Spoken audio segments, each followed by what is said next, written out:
Hello everyone, good morning সবাইকে। Sayani শুক্লার blogs চ্যানেলে একটি নতুন ব্লগে আপনাদের সবাইকে অনেক অনেক স্বাগতম ও ভালোবাসা। আপনারা সবাই কেমন আছেন? আশা করছি খুবই ভালো আছেন।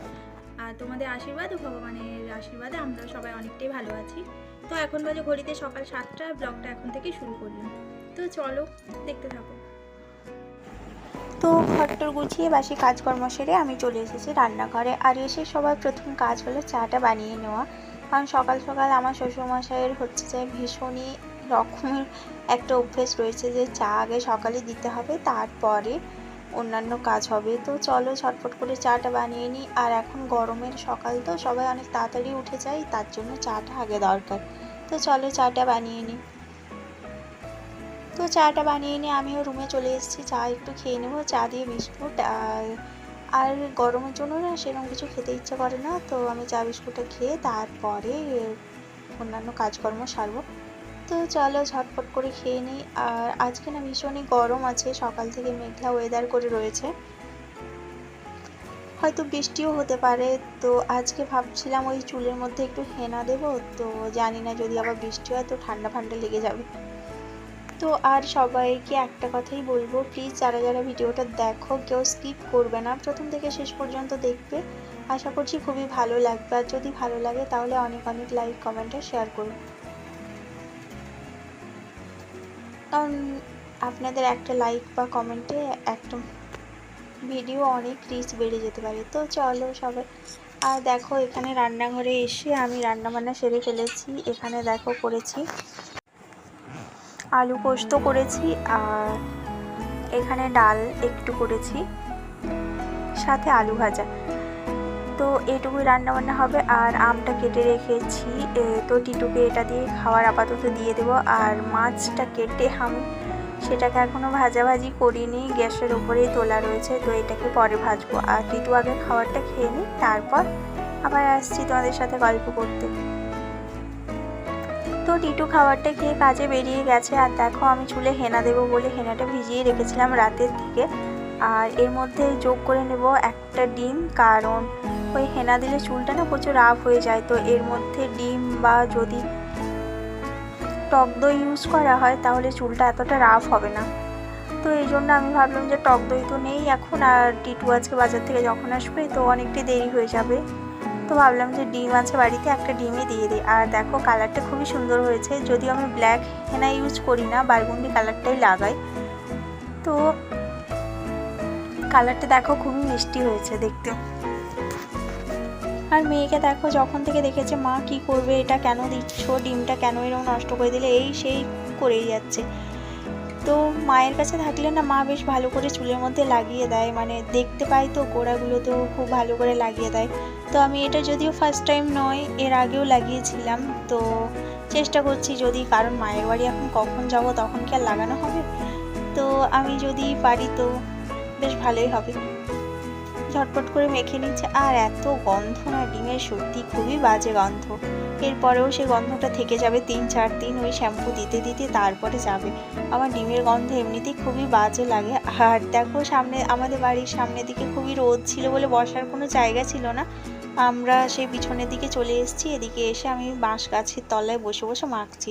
আর মেয়ের তো নানান বায়না, এটা কি হবে মা, কেন মাখছো, গন্ধ লাগছে, ফালতু জিনিস ছেড়ে দাও।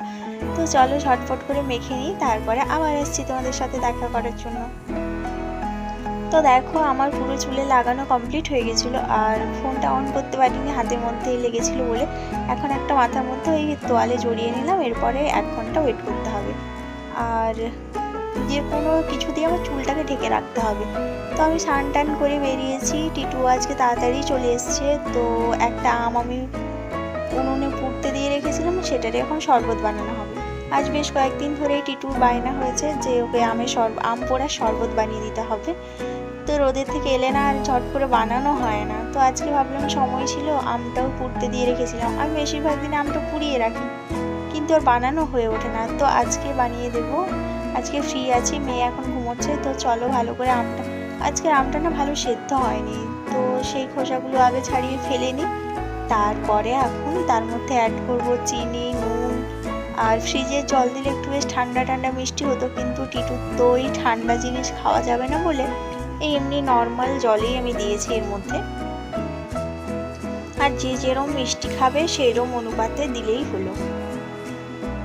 তো দেখো আমি যেহেতু একটু বেশি মিষ্টি পছন্দ করি আর আমটাও খুবই টক ছিল, তাই বেশ অনেকটাই আমি চিনি দিয়ে দিয়েছি। আর টিটু বলছিল যে এতটা চিনি দিও না, এতটা লাগবে না।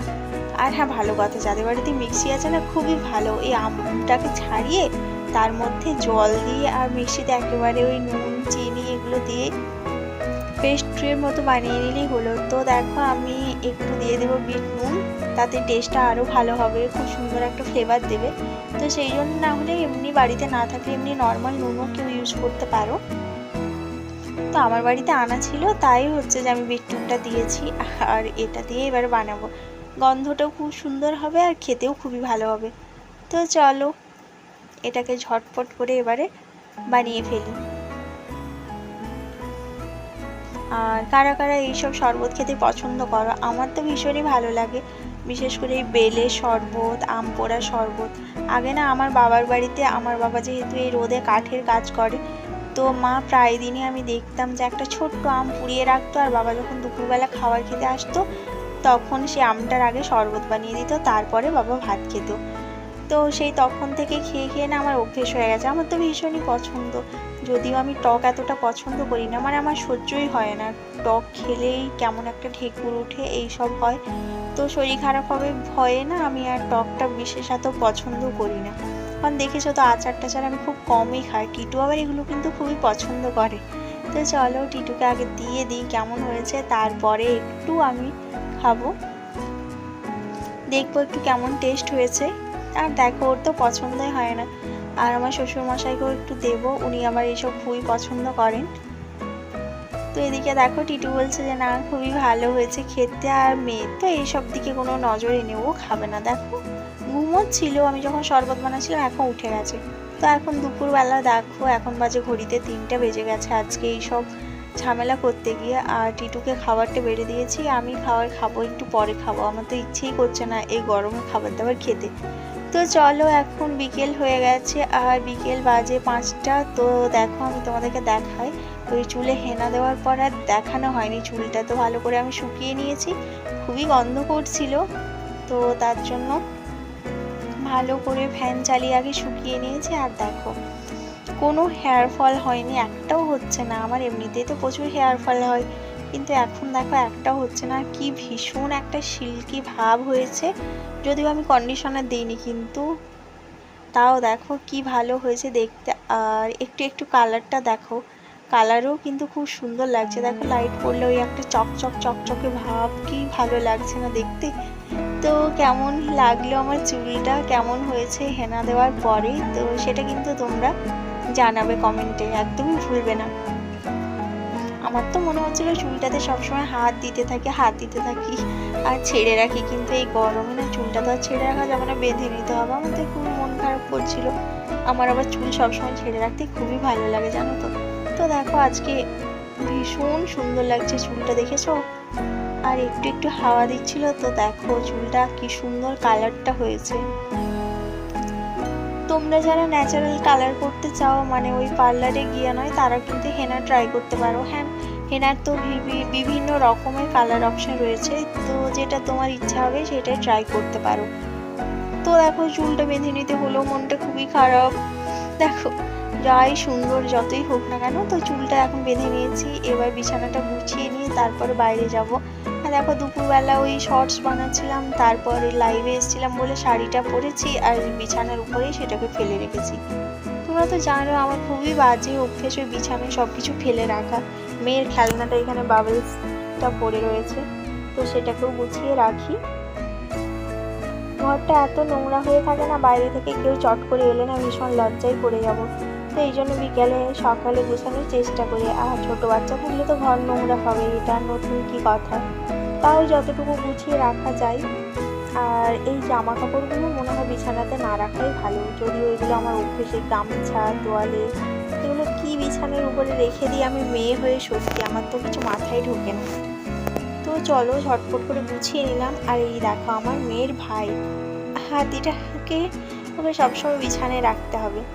তো সন্ধেবেলা দেখো বাবা এসছেন, এটা হচ্ছে আমার বাবা। তো বাবা কাজে এসেছিলো এইদিকে একটা, দরকারি কাজে, তো ওই জন্য আমাদের বাড়ি